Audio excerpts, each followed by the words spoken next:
Subscribe our YouTube channel and watch our videos. کیا ماں کے حکم پر طلاق دینا جائز ہے؟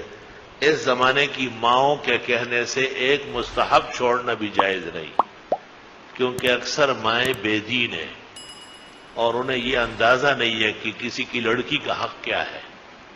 خوشیوں سے لے آتی ہے، پھر اگلے دن موڈ آف کر کے کہ میں قبلہ و کعبہ ہوں، گھر سے نکال دو۔ یہ غلط بات ہے۔ ایسی مائیں شرعاً مائیں کہلانے کی مستحق نہیں ہے، ان پر درندہ ہونے کا اثر ہے۔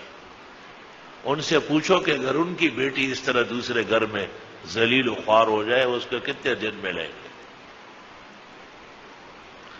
علماء نے فتویٰ لکھا ہے کہ اس زمانے کے والدین کے کہنے سے بیوی چھوڑنا جائز نہیں جب تک اس میں شرعی قباحت موجود نہ ہو۔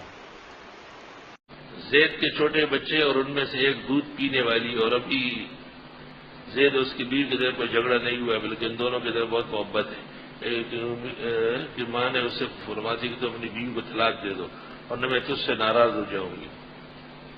کیا ماں کے کہنے پر زید بیوی کو طلاق دے سکتا ہے؟ اس زمانے کی جو مائیں ہیں یہ حقیقت میں مائیں نہیں ہیں، یہ بچوں کی بدترین دشمن ہے۔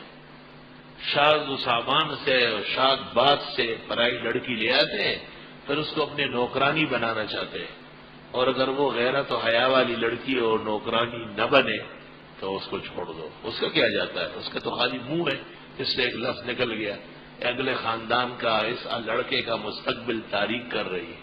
علماء دین فرماتے ہیں کہ ماں باپ کی خلاف شرع بات نہ مانی جائے۔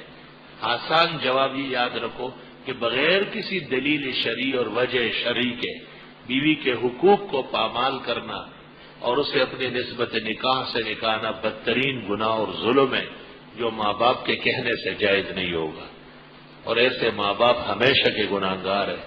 اللہ ان کا فرض قبول کرے گا نہ نفل قبول کرے گا جو لوگوں کے گھروں کو ویران کرتے ہیں۔